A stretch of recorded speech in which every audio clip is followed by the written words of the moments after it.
E aí, Anthony? E aí?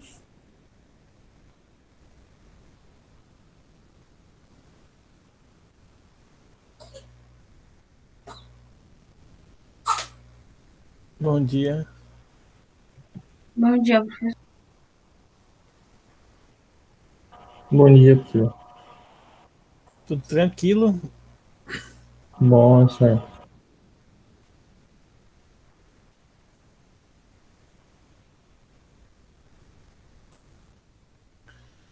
Vamos iniciar a aula. Deixa eu ver qual é o conteúdo que eu vou revisar hoje, né? Lembrando que a gente tem aula de matemática e física, então a gente tem que revisar.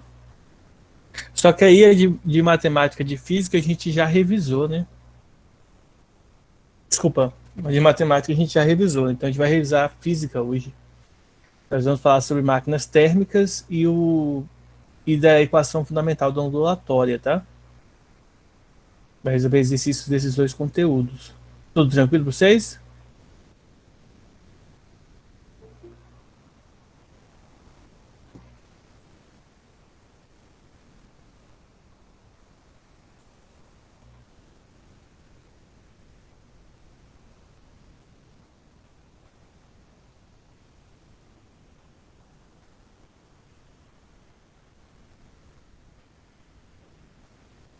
Então, deixa eu pegar aqui os exercícios. Primeiro de máquinas térmicas.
Eu- Só um minutinho, tá, gente? Esperando aí para ver se mais colegas entram aí na nossa aula, para a gente poder ir iniciando, tá? Ô, Kennedy, vou no banheiro ali, vou pegar uma água ali, já volto, hein? Beleza.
Deixa eu fazer aqui.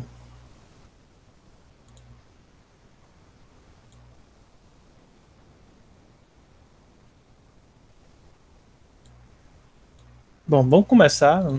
Ver se vai entrar mais alguém. Então vamos começar. Já está gravando mesmo. Então vamos lá. Bom, pessoal, a gente vai fazer nossa revisão hoje, tá? como a gente está fazendo aí a semana toda, e nós vamos começar resolvendo as questões em relação às máquinas térmicas, como a gente viu no bilhetinho que eu passei para vocês sobre os conteúdos da prova, tá?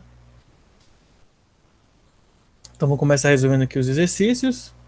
Vamos começar com esse exercício aqui, bem interessante, ó. Uma confusão aqui no gráfico.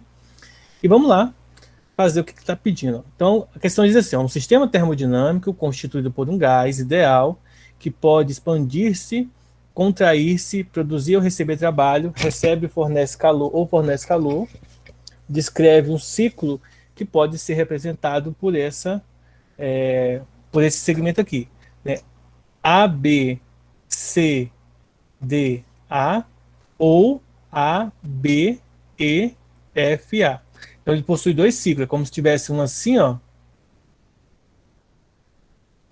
e o outro assim, tá? Seria esse aqui seria o A, B, C, D e esse seria o A, B, E, F, tá? Como se você pudesse separar em dois ciclos distintos aqui, com algumas informações só que são iguais. Na letra A, é pedido o seguinte: considere a evolução da energia interna do sistema em cada trecho, indica com X no quadro o resultado esperado. Então nós vamos ter aqui ó, o trecho AB, BC, CD, DA, BE e FA. Ele quer que a gente perceba se a energia vai aumentar, diminuir ou permanecer constante, tá? Bom, qual é esse conteúdo, né? Ou mais precisamente, qual é o conteúdo que nós estudamos que está relacionado com o crescimento ou decrescimento dessas quantidades físicas, tá? Eu vou estar mostrando aqui para vocês, falando para vocês a página. Bom, a página se encontra no setor B, quando nós estudamos a primeira lei da termodinâmica, tá?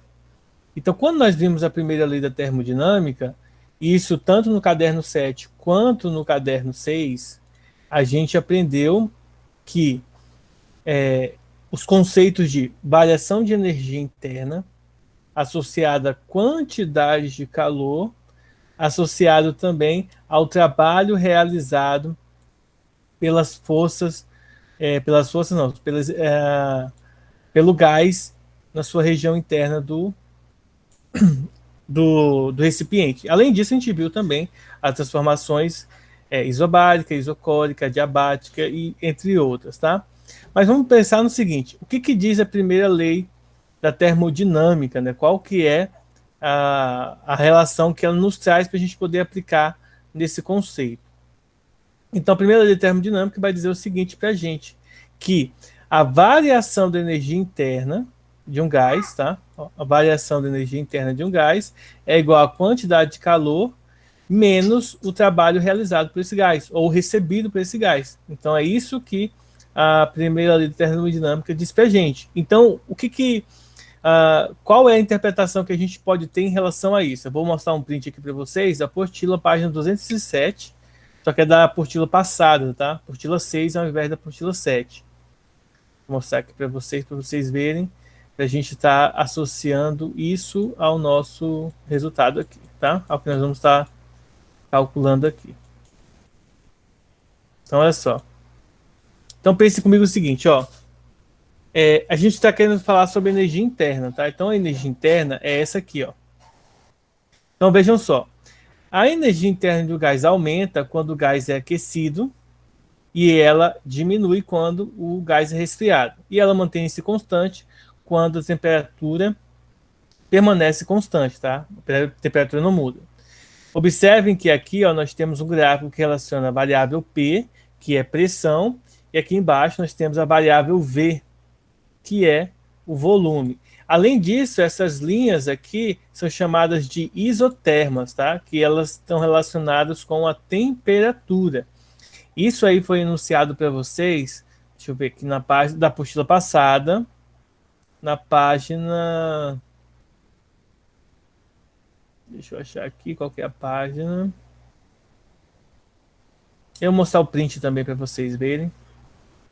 Página 197 da apostila passada, tá? na transformação isotérmica. Vou mostrar aqui o print. Então, olha só. Isso aqui foi o que a gente viu na apostila passada, tá? E aí, numa transformação isotérmica, nós temos que essa é a relação entre pressão e volume, mas por enquanto a gente não vai usar isso. Só quero identificar o seguinte: na transformação isotérmica, pressão e volume se relacionam dessa maneira, e essas linhas que relacionam a pressão e volume são chamadas de isotermas, tá? Então a gente vai aplicar esse conceito que a gente viu lá na transformação, além dessa tabelinha aqui, para descobrir no item A, em trechos, o que está acontecendo com a energia, se ela está aumentando, diminuindo, se ela permanece constante. Então vamos lá. No trecho AB, não sei se vocês conseguem ver bem aí, ó, o trecho AB é esse aqui. Tá? Aí a pergunta seria o seguinte: no trecho AB, o que está acontecendo com a temperatura? Tá vendo que ele está na linha, nessa linha aqui, como se estivesse descendo uma ladeira, tá? Uma rua. Tá vendo essa linha aqui? Essa linha aqui, pessoal, é chamada de isoterma, como eu acabei de mencionar. E as isotermas estão relacionadas com a transformação isotérmica. E uma transformação isotérmica é uma transformação em que a temperatura permanece o quê? Constante, ela não muda. Então, isso significa dizer, ó, que de A para B, tá? A energia interna é constante porque a temperatura não muda. A energia só aumenta quando o gás é aquecido e ela só diminui quando o gás é resfriado. Ou seja, a temperatura, se ela permanecer constante, o gás nem sobe e nem diminui sua temperatura. Portanto, a energia interna permanece constante. Se vocês notarem, o trecho, ó, de C até o trecho D aqui, ó, do C até o trecho D, que é esse aqui de baixo também, vocês vão perceber que ele também segue esse mesmo raciocínio, ó, do C para o D. Essa linha se encontra na linha das isotermas, que é relacionado com uma temperatura constante, tá? Então, por exemplo, a letra A vai nos dar energia constante do trecho A até B e no trecho C até D, tá? Aí a gente poderia fazer agora o seguinte: do trecho B até C, ó, desse trecho aqui, ó, que não é uma isoterma, porque não está relacionado com a temperatura, como está indicando aqui para a gente, tá? É só do A para o B e do C para o D, tá? Do C para o D, que é esse pontinho aqui, ó. Então, vamos perceber o seguinte: o que acontece do trecho B até o trecho C? Vocês vão perceber que ele está falando para a gente que do trecho B para o C é uma transformação adiabática, do B para o C e do D para o A. São transformações adiabáticas. E o que acontece com uma transformação quando ela é adiabática? Transformação adiabática, ela não pega energia do meio externo, ou seja, não existe trabalho quando a transformação é adiabática, tá? A apostila, deixa eu falar para vocês, a apostila que nós vamos estar observando é a apostila desse bimestre, da 7, e a página é a página 168, tá? Então deixa eu mostrar para vocês aqui a imagem. Ó. Então, numa transformação adiabática, a quantidade de calor é nula e, consequentemente, a variação de energia é menos o valor do trabalho, porque, como mencionei, primeira lei da termodinâmica, ΔU, é igual à quantidade de calor menos o trabalho. Então, se isso aqui é zero, ΔU, que é a energia interna, a variação da energia interna é igual a menos o trabalho. Então, se o trabalho é negativo, há uma compressão do gás. Então, se o gás está comprimindo, está sendo achatado, então isso significa dizer, pessoal, que para esse caso aqui, a energia interna do gás está diminuindo, porque ele está sendo achatado aí. Então, energia interna diminui porque ele não recebe calor, tá? Ele não tem calor. Se não tem calor, significa que a energia, que a temperatura não está aumentando. Se ele não recebe calor, a temperatura está diminuindo. Consequentemente, se você notar do D para o A, que é aqui embaixo, ó, ele também vai seguir esse mesmo critério, tá? Do D para o A, na verdade, vai ser o contrário, né? Ó, que de B para C está diminuindo, então do D para o A está aumentando. Ou seja, no caso do D para o A, ele vai estar subindo o valor da pressão. consequentemente a temperatura vai estar aumentando. Agora, do B para o E, o que acontece do B para o E? Mesmo processo da transformação do B para o C. Está diminuindo, enquanto que do F para o A, o valor da energia interna está aumentando. Tá? E aí no item B ele pergunta o seguinte: qual foi a lei ou princípio físico que a gente usa para poder descrever isso aqui? Para descrever isso, nós utilizamos a primeira lei da termodinâmica.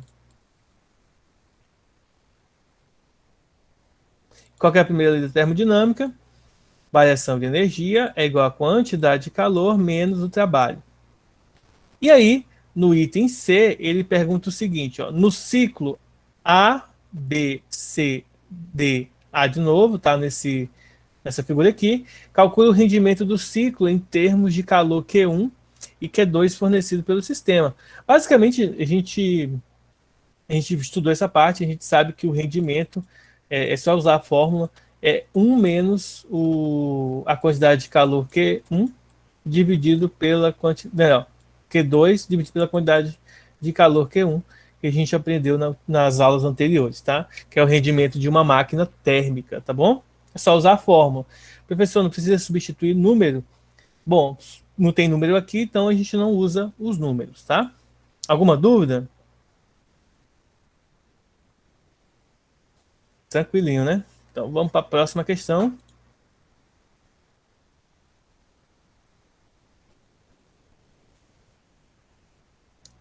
Próxima questão de máquinas térmicas.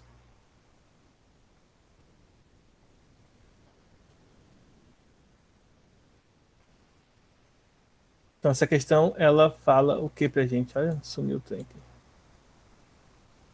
Bom, essa questão fala assim, ó.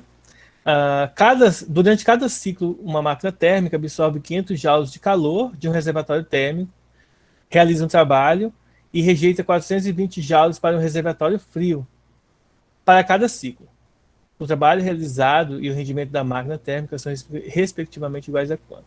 Então vamos lá. Então, a gente tem duas informações de números e ele fala para a gente calcular o trabalho e o rendimento, tá? Então como que a gente vai fazer isso aí? Primeiro, bom, uma das relações que nós estudamos nesse bimestre é o seguinte, que a quantidade de calor da fonte quente é igual ao trabalho realizado mais a quantidade de calor da fonte fria. E por que eu estou colocando o módulo aí? Porque a gente tem que somar.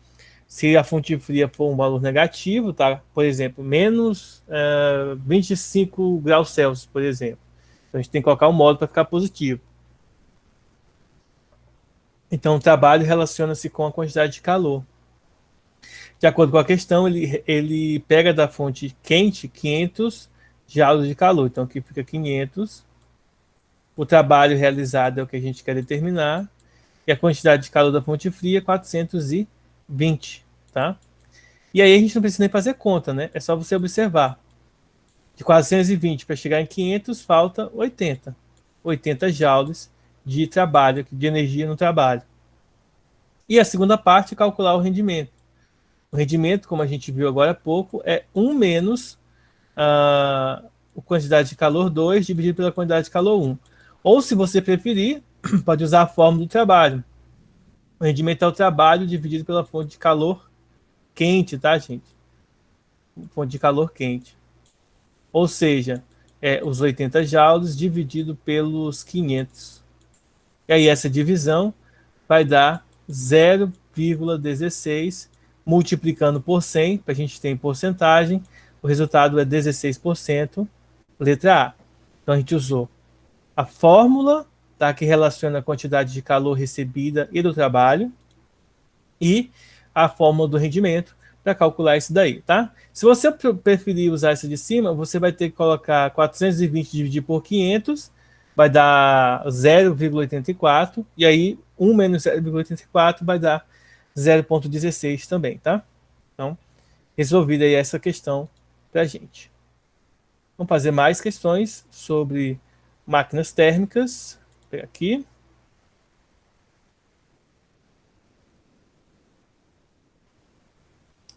Vamos fazer essa aqui vai ser um pouco mais complexa do que as outras.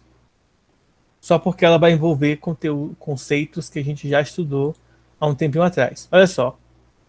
Dispositivo mecânico usado para medir o equivalente mecânico do calor recebe 250 joules de energia mecânica e agita, por meio de pás, 100 gramas de água, que acabam por sofrer elevação de 0,50 graus Celsius de sua temperatura. Adote uma caloria igual a 4,2 joules e calor específico da água, 1 caloria por grama grau Celsius. O rendimento do dispositivo nesse processo de aquecimento é de, como vocês podem ver, 84%. Mas vamos lá fazer essa questão e saber como que a gente vai fazer isso aqui. Basicamente é assim, gente, ó. Imagina que isso aqui é o dispositivo. Então, ele recebe energia mecânica, tá? As pás em movimento são energia mecânica. E, consequentemente, ele transforma essa energia mecânica numa energia térmica, fazendo com que a água aqueça, tá? Semelhante ao que acontece com o chuveiro. Bom, mas não é isso que a gente quer simplesmente determinar. A gente quer determinar qual é a quantidade de, primeiro, na verdade a gente quer determinar o rendimento. Mas para determinar o rendimento, nós precisamos saber qual é a temperatura. A gente só sabe a quantidade de calor que ele recebe e a massa da água. Então, vamos relembrar um conceito que nós estudamos no meio do ano. Quantidade de calor, quando se relaciona com massa, calor específico e tudo mais, é massa, calor específico, vezes variação de temperatura. Ora, quanto que vale a massa do nosso objeto? 100. Quanto que vale o calor específico da água? 1. Quanto que vale a variação de temperatura? Vale 50 graus Celsius, porque ele levou, então foi a variação que ele sofreu. Então aqui 0,50, então 0,5, tá? Multiplicando isso aqui, o resultado vai dar 50 calorias, porque ó, as unidades que nós utilizamos estão em calorias, grama e graus Celsius. Para transformar isso em joules, tá? Que é a unidade padrão de energia que nós utilizamos aqui, ó, e nas outras questões, a gente tem que multiplicar por 4,2, ou seja, multiplicando por 4,2, nós vamos obter o resultado de 210 joules de energia, tá? Esse é o valor da quantidade de calor da fonte quente, quantidade de energia. E aí, como que eu faço para calcular o rendimento? Aí a gente vai usar agora essa regra. Ao invés de ter usado essa aqui para calcular a quantidade de calor, nós tivemos que recorrer à fórmula do Ki-macete para poder, então, calcular aí a quantidade de calor, já que a gente não tem o valor da quantidade da fonte fria, tá? Só da fonte quente. Então, como que eu faço o rendimento? Rendimento é o trabalho dividido pela quantidade de calor. Ou seja, 250 dividido por 210, né? Ou melhor, é o contrário. Peraí. É 210 dividido por 250. Que é o contrário. Esse calor que ele está recebendo aqui, pessoal, deixa eu só explicar para vocês. Vou até explicar nessa tabelinha aqui, ó. Essa quantidade de calor que ele está recebendo de fora, que ele recebe de fora, que é uma compressão da energia mecânica, ó, tá vendo aqui, ó, uma expansão, desculpa, da energia mecânica do meio, significa que, na verdade, a energia mecânica que ele recebe não é a quantidade de calor da fonte quente, tá? É o trabalho. Eu só estou invertendo aqui os papéis. Então, esse carinha aqui, ó, essa quantidade de calor, na verdade, é o trabalho, tá? É o trabalho que é igual a 210 joules. Esse quantidade de calor aqui, ó, que ele recebe, esse sim é a quantidade de calor da fonte quente. Então, deixa eu só inverter aqui. Eu inverti a ordem aí. Lembre-se sempre que, nesses casos, o menor sempre fica em cima, tá? Não tem como você ter um rendimento maior do que 100%. E aí, dividindo isso aqui, o resultado vai dar 0,8, tá? E aí, se a gente multiplicar por 100, encontramos então 0,84. Encontramos 84%. Lembrando que é um valor aproximado, tá? Qualquer dúvida, taca na calculadora e aí vocês vão ver qual é a resposta. 0,84. Certinho, 0,84, tá? Então a resposta certa, letra E. E é fácil demais, né? Alguma dúvida?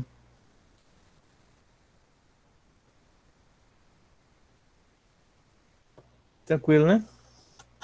Aqui. Vamos então para mais uma questão, tá? Vamos para uma questão de verdadeiro ou falso.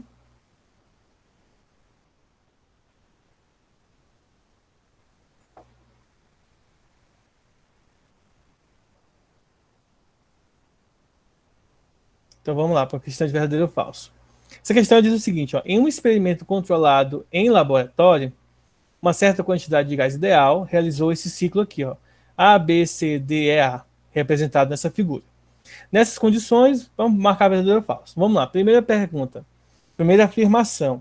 No percurso AB, o trabalho realizado pelo gás é de 6 vezes 10 elevado ao quadrado joule. Vou pegar aqui que eu fiquei sem espaço para poder fazer conta. Então ele diz que de A até B, esse foi o trabalho. Tá vendo que a pressão aqui é constante? Ó, a pressão é 6. Então, para o item I, para o primeiro item, como que a gente vai provar isso? A gente tem que entender o seguinte, ó, trabalho, pessoal.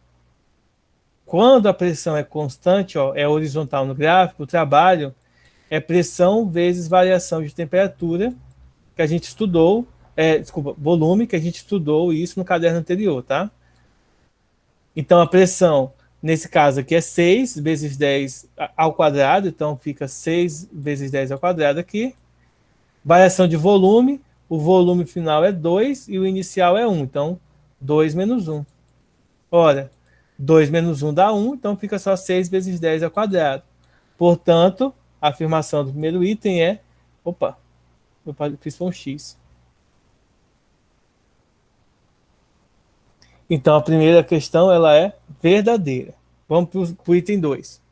Item 2, no percurso BC, o trabalho realizado é nulo. Então, vamos lá. Em BC, o trabalho realizado é nulo. Veja comigo o seguinte, ó. Tá vendo que o volume não muda? Então, significa dizer que em BC, ó, vamos olhar aqui, ó. BC, cadê? Aqui. Nós tivemos aqui uma transformação isotérmica, tá? Ou melhor, uma transformação adiabática. Então, ó, igual aqui, ó, de B para E. Quando nós temos uma transformação adiabática, tá? Ele não recebe trabalho do meio externo. Então, nesse caso, como está caindo aqui a energia interna, isso significa que o trabalho nessa questão aqui vai ser nulo, porque o gás ele vai estar o quê? Ó? Quando o trabalho de uma força de pressão, eu vou até pegar essa imagem e vou deixar aqui do lado, aí eu posso mostrar para vocês através dessa mesma imagem aí. Ó. Então vamos lá. Então vejam só. Aqui está falando do trabalho, né? Se vocês observarem nessa imagem aqui, vocês vão perceber que o volume, ó, o volume permanece igual a 2. Então, o que acontece? A expansão e a compressão do gás, ele tem a ver com o trabalho. Então, se há uma expansão do gás, o trabalho aumenta. Se há uma compressão do gás, o trabalho diminui. Ou seja, significa dizer que se o volume do gás não expande nem comprime, o trabalho é 0, tá? Então, a 2 também é verdadeira. E a 3? No percurso CD, daqui para cá, ocorre diminuição da energia interna. E de fato, né, a gente acabou de ver ali que de C para D, o que está acontecendo com o ciclo do nossa figurinha aqui, né, do nosso gráfico. Perceba que o volume está diminuindo e a pressão é constante. Ora, se o volume diminui, isso significa dizer que o gás está comprimindo. Então, ele está recebendo energia mecânica do meio. Então, quando o gás está comprimindo, nesse caso aqui, então vai acontecer também uma diminuição da temperatura e, consequentemente, se dá uma diminuição da temperatura, a energia interna vai diminuir. Então, essa aqui também é verdadeira. Item 4. Item 4 diz assim, ó, ao completar cada ciclo, o trabalho líquido é nulo, tá? Então, no item 4, ele está dizendo para a gente que o trabalho do ciclo inteiro aqui é nulo, tá? Nesse caso aqui, pessoal, essa aqui é falsa. E por que que essa daqui vai ser falsa em relação ao trabalho do ciclo, tá? Que a gente tem que levar em consideração todo, todos os valores aqui, tá? Então, ele está falando que o trabalho líquido é nulo. Na verdade, o trabalho total é nulo no ciclo, como a gente aprendeu na aula de transformações cíclicas, tá? O trabalho resultante é nulo. Então, essa é falsa. E por fim, a gente tem que observar a questão da potência, tá? Pessoal, até aí, alguma dúvida? Se tiver, perguntem, mandem no chat aí perguntando alguma coisa, ou se tiver com vergonha, ou falem, para que a gente possa tirar as dúvidas de vocês, tá? Bom, então como não tem dúvida, né? Ninguém está apresentando dúvida, vamos lá. Vamos ver a última parte aqui da questão. A última parte é para a gente determinar, então, relacionar com a potência. Utilizando-se esse ciclo em uma máquina de modo que o gás realize 4 ciclos por segundo, a potência dessa máquina será igual a 12 vezes 10 ao quadrado, ou seja, 1.200 watts de potência, tá? Então, vamos lá fazer então o trabalho, né? Ou melhor, potência. Veja o seguinte, isso aqui é para o item 5, tá? Lembre-se que o trabalho realizado pelo ciclo, ele é, nesse caso aqui, deixa eu ver quanto que a gente vai estar utilizando, ele vai ser o volume vezes a pressão, então o trabalho vai ser o volume, que é 1, vezes a pressão, que é 3, tá? O volume, que é 1, e a pressão, que é 3. 3 ao quadrado. Então, isso aqui vai dar 300 joules de trabalho, tá? Esse é o valor do trabalho.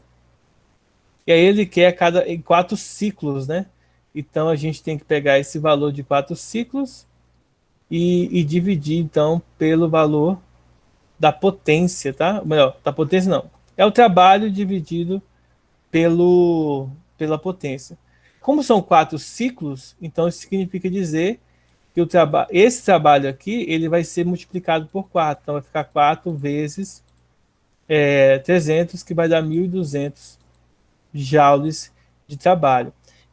O passo final, então, é a gente calcular aqui a potência. Então, a potência é a variação de energia dividido pelo tempo, só que a variação de energia aqui é dada pelo trabalho, como a gente aprendeu no final do ano passado, os teoremas da energia cinética, potencial e mecânica, que relaciona potência, trabalho, desculpa, com as variações de energia. Então, a variação de energia é calculada também pelo trabalho, que nesse caso é 12 vezes, 12 não, 1.200 dividido por 1, porque é em 1 segundo, tá? Porque está falando 4 ciclos por segundo, então o resultado final vai ser 1.200 watts, ou em notação quase científica, né, 12,10 ao quadrado. Então esse item também é verdadeiro, tá?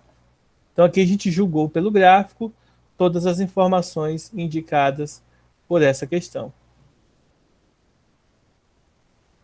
Bom, a gente já revisou a parte agora de máquinas térmicas. Vamos então fazer algumas questões de ondulatória, né? Da ondulatória agora para a gente poder entender também e resolver as questões da ondulatória, porque a gente vai ter a prova que relaciona a parte da, da ondulatória em relação à equação fundamental. Existem várias formas, tá? Mas a gente vai precisar usar ela, tá?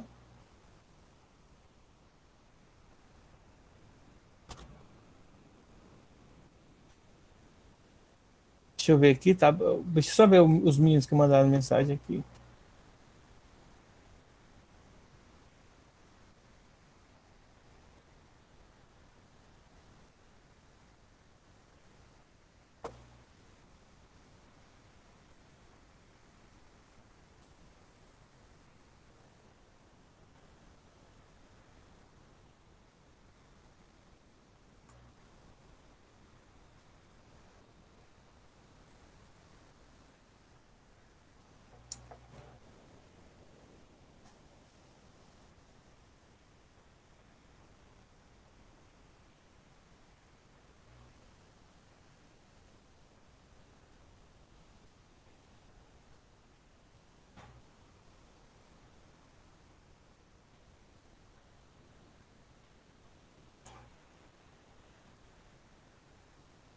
Bom, então vamos lá.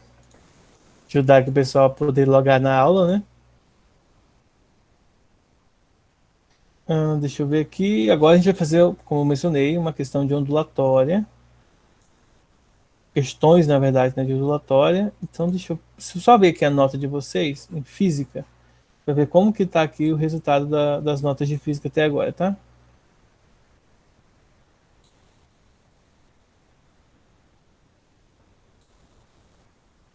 Tá bom.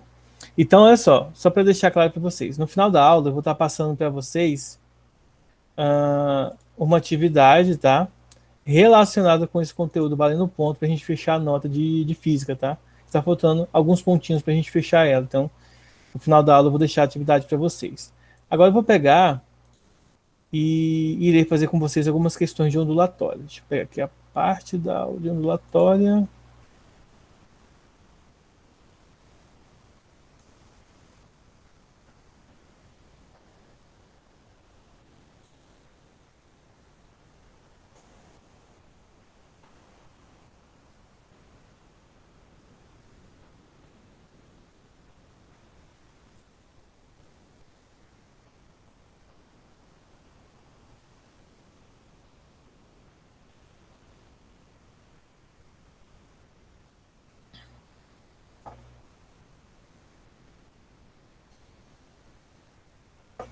Bom, então vamos lá resolver algumas questões de ondas, tá? Deixa eu ver se vocês estão me vendo bem aqui. Tá, tô bonitão aí. Pessoal, só lembrando vocês, tá? Que não é para vocês ficarem com a câmera desligada. Eu vejo vocês toda hora, tá? Eu fico indo e voltando aqui na tela aqui. Eu vou comprar outro monitor para ficar aqui do lado aqui, só para ficar olhando para a cara de vocês, para ver se vocês estão com a câmera ligada e acompanhando a aula de verdade. Pode me enganar não, vocês. Professor, Oi. Kent, eu só não ligo a câmera porque eu não tenho câmera, tá? Eu já avisei Não, a já avisaram já. Mas, por exemplo, Maria Eduarda Pansani, Cauane, José, Gabriel e Giovana, vocês têm câmera. Esse povo aí, né, professor? Esse povo Não aí é? que não liga a câmera. Complicado a situação. Não, e o Matheus fica sem camisa na aula, né? O cara é bruto mesmo. Ele é doido mesmo, professor Matheus. Cabuloso, cara. Deixa eu pegar aqui uma questão para a gente fazer de ondulatória. Então a gente vai começar utilizando, tá, as questões de como é que é o nome, meu Deus? Da equação fundamental.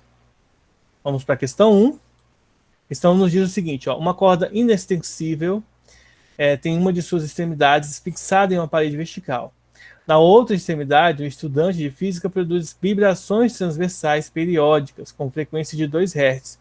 A figura abaixo ilustra essa onda. Com base nessas informações, vamos determinar a amplitude, o período e a velocidade de propagação. A única informação numérica que ele dá aqui para a gente no enunciado é 2 Hz e, além disso, das informações em relação à imagem, tá? A figura. Então vamos começar calculando não. Como que eu observo a amplitude?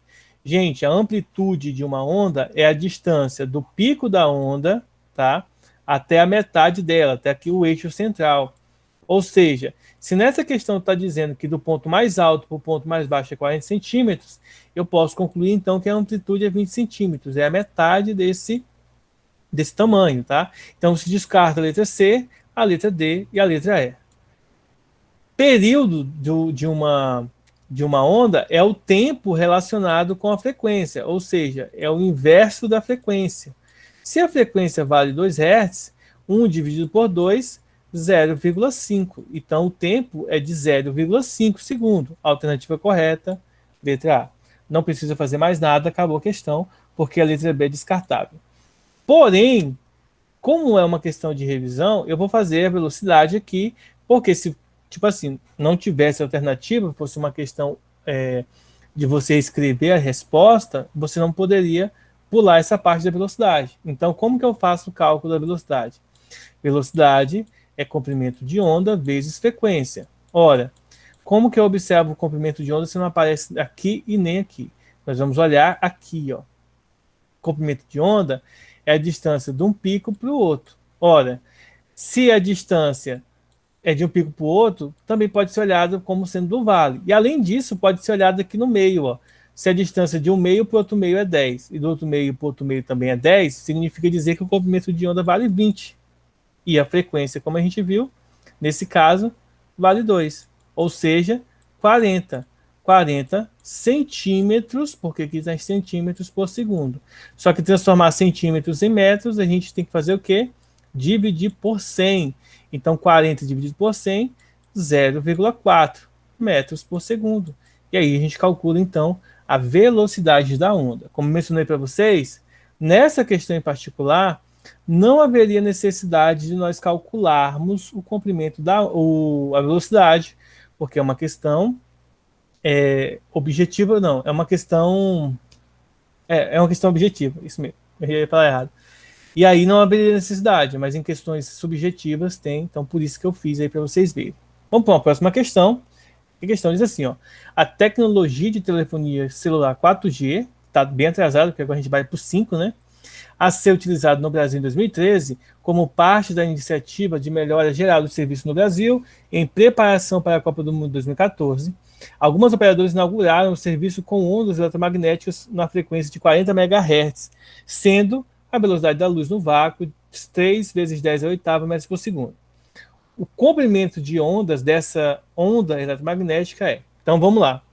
Nós temos velocidade e nós temos a frequência. O que ele quer que a gente faça é calcular o comprimento de onda. O que diz a equação fundamental da ondulatória? Velocidade igual ao comprimento de onda vezes frequência. Se eu quero saber o comprimento de onda, eu vou pegar a frequência e vou passar para o outro lado dividindo. Ou seja, o comprimento de onda é igual a velocidade dividido pela frequência, porque é a frequência que passa dividindo, tá? Essa é a fórmula que nós vamos estar utilizando. Para resolver essa questão, então, nós faremos o quê? Substituiremos a velocidade, 3 vezes 10 a oitava, e substituiremos os 40 MHz aqui, ó. Só que mega é um prefixo que está relacionado com 10 elevado a 8 ou é 6? É 6, tá? 6. Deixa eu só conferir aqui, porque eu esqueci agora. Bugou meu cérebro. Mega em...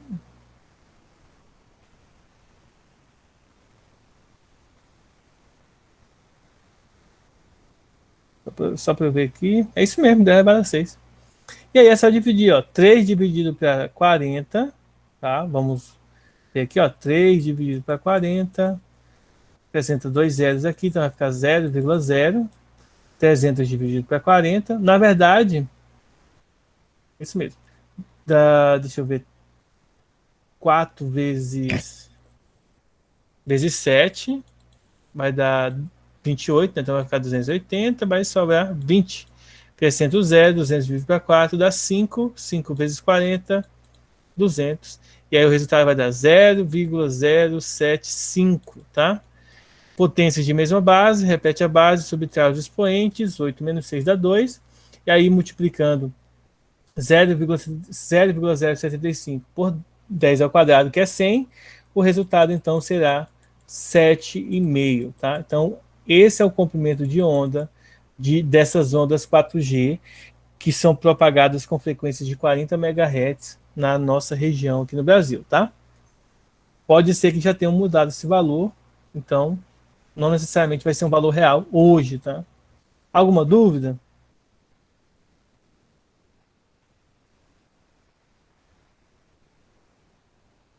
Que bom que tá tudo tranquilo, né? Vamos fazer mais uma questão aqui para a gente ficar craque nesse conteúdo.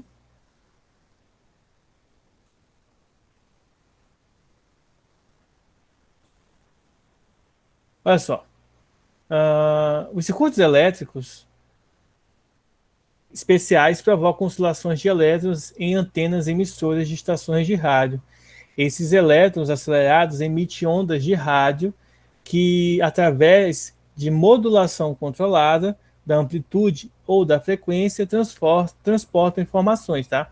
Essa transportação de informação leva informação, mas não leva matéria, tá? Por isso que a gente tem as ondas de rádio. Antigamente tinha as ondas de TV normal, aquelas UHF, e hoje não tem mais, hoje é digital. Bom, aí fala o seguinte, ó, qual é aproximadamente o comprimento de onda das ondas emitidas pela estação de rádio da UFRGS, que opera na frequência de 1080 kHz. A letra K vale 1000, tá? Então vai ficar 1.080.000 Hz, tá? Considere a velocidade de propagação das ondas eletromagnéticas na atmosfera igual à velocidade da luz, tá? Aproximada da velocidade da luz. Aqui é 10 à oitava, tá? Não é 108 não, é 10 à oitava. Bom, essa questão aqui é igual a essa aqui. Nós queremos calcular o comprimento de onda. Então, ele é igual a velocidade dividido pela frequência. Então, a velocidade é 3 vezes 10 à oitava, enquanto que, em notação científica, isso aqui vai ficar, ó, 1080 vezes 10 ao cubo, porque 1000 é 10 ao cubo hertz, tá?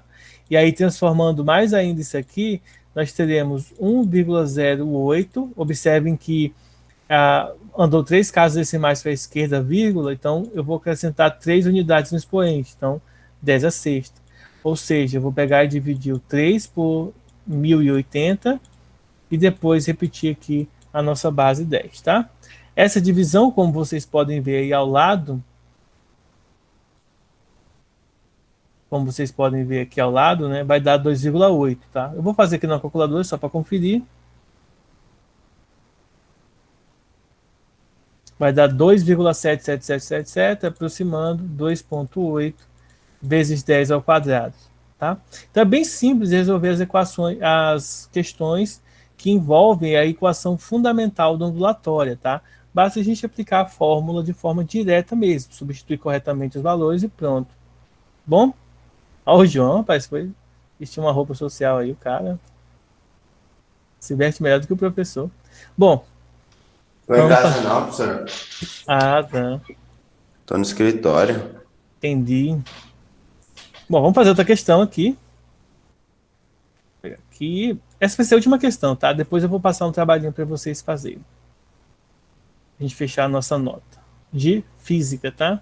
Deixa eu ver aqui se a de matemática tá fechada. A de matemática já tá fechada já. Só falta de física mesmo pra gente fechar e encerrar essa aula.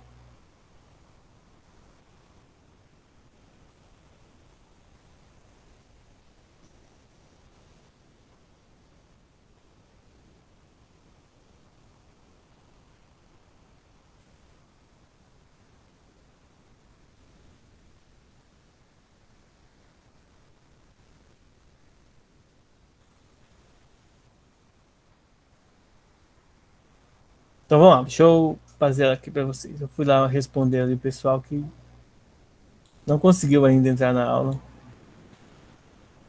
Olha só, gente. Essa questão diz assim, ó. Observe o espectro de radiação eletromagnética com a porção visível pelo ser humano em destaque. Antes de eu falar disso, deixa eu comentar algo com vocês. Bom, uma curiosidade da física, tá? Uma coisa bem interessante da física é que nós conseguimos, pessoal, através de frequências, tá? Relacionar esse valor de frequência, por exemplo, com o som, as notas musicais que a pessoa toca no violão, na guitarra, enfim, elas podem ser quantizadas através da frequência, tá? Verificadas. A voz, ela é quantificada pela frequência. E além disso, pessoal, uma coisa bem interessante é que as cores que nós vemos, que são ondas, tá? Que se propagam com a luz, dentro da luz, a luz branca em si envolve todas essas cores que a gente enxerga, tá? Elas têm a ver com o nível de frequência que elas carregam, tá? Então aqui essa questão vai dizer o seguinte, ó, observe o espectro de radiação eletromagnética das cores aqui. A cor visível ao ser humano é determinada pela frequência com esse Vzinho estranho aqui, ó, em Hz.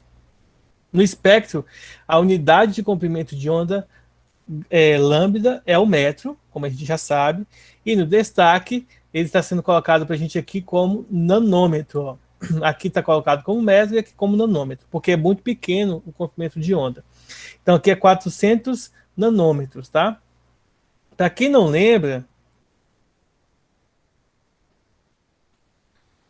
desculpem, para quem não lembra nanômetro, o nano aqui, ó, por exemplo, quando eu tenho 400 nanômetro, isso aqui é 400 vezes 10 elevado a menos 9, tá? Metros. Isso aqui é só para a gente relacionar com as duas aqui. Aqui em cima tem a parte que a gente enxerga, e aqui nós temos as luzes ultravioletas e o infravermelho, tá? Então, a luz que nós enxergamos está aqui dentro, está nessa faixa de cores aqui, tá? Aqui daqui para a esquerda e para a direita, nós não enxergamos. Por exemplo, ninguém enxerga a onda da TV nem a onda de rádio, né? A não ser que chegue na TV. Micro-ondas, você não enxerga as ondas dentro do micro-ondas. E o infravermelho, você não consegue enxergar ele. Não confundiu o infravermelho com laser, tá?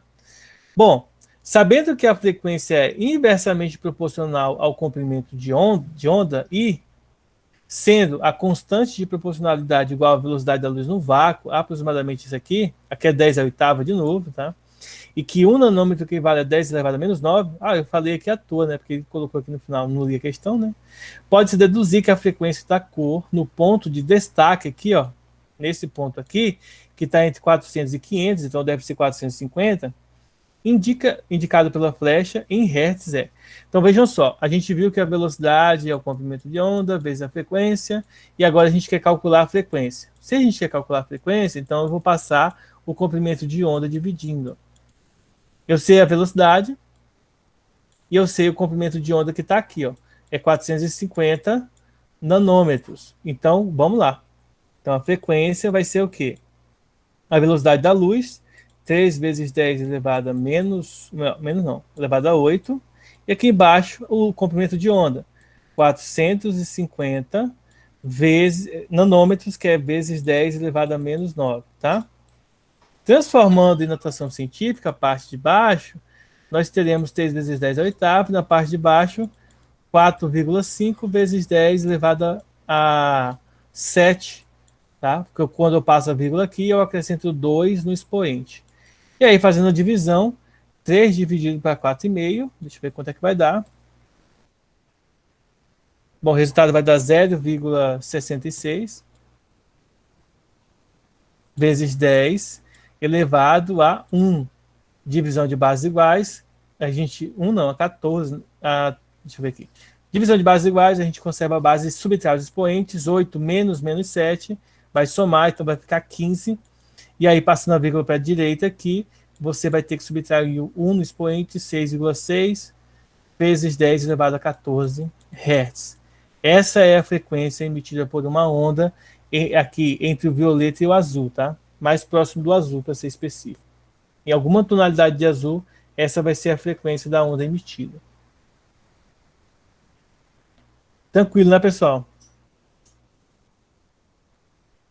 Tranquilo?